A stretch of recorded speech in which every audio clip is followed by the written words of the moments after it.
Hey guys, welcome back to some more free alpha content. Today we're going to talk about market liquidity, specifically what it means, how Wall Street views it versus how we view it, and why it matters. Let's start with understanding market liquidity. This is simply the depth of the market. It's the condition of the market that represents how easy it is to transact volume at a certain price without moving that price. For example, Apple stock is more liquid than any marijuana, Wall Street bet, or hype stock that you can think of. More dollars trade across Apple in a given day with much less market volatility. What we really want to know is how we can analyze the liquidity of the entire market. You can look across the internet and find lots of different gauges, but the two main indicators you're going to find are either order related or Fed related. The order related liquidity indicators will measure aspects of the market like the spreads between two buy and sell orders, the rate at which shares are being bought and sold, and the amount of dollar denominated orders sitting on the order book.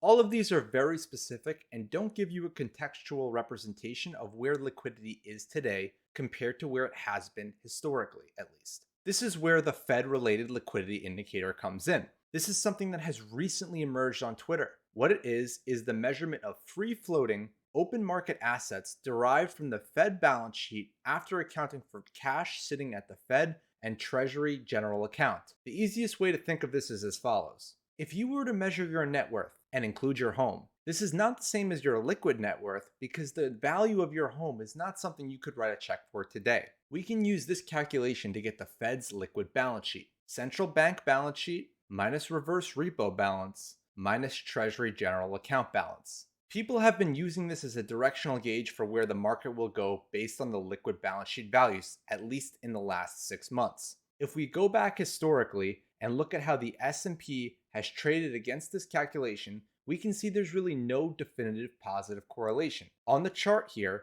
in orange, you can see that people have been using this as a directional gauge for where the market will go based on the liquid balance sheet values. On the chart here, you can see the liquid balance sheet value in orange and the S&P 500 in white. People have been using this as a directional gauge for where the market will go based on these liquid balance sheet values, especially over the last 6 months. On the chart here, you can see in orange the Fed's liquid balance sheet and in white the S&P 500. On the bottom of the chart, in blue, you can see the correlation coefficient that's measuring the relationship between the Fed's liquid balance sheet and the S&P 500. If we go back historically and look at how the S&P has traded against this calculation, we can see there's really no definitive positive correlation. Also, as the balance sheet gets bigger over time, we will continue to have many more periodic disconnects as the correlation breaks down again. This brings in our proprietary index. We call it the LRI, or Liquidity Risk Index.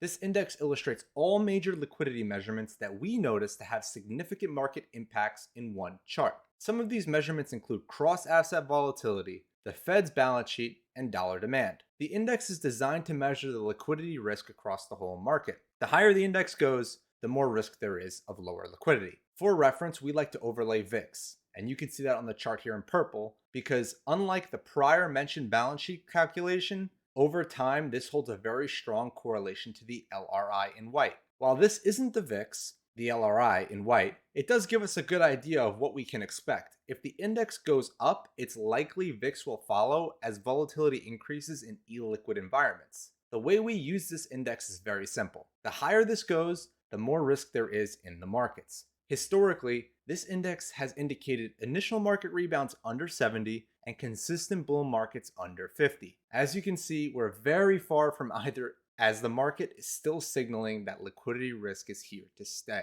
We post an updated version of this index almost daily on our Twitter page for free at The Market Radar. Thank you so much for listening, guys, and have a great day.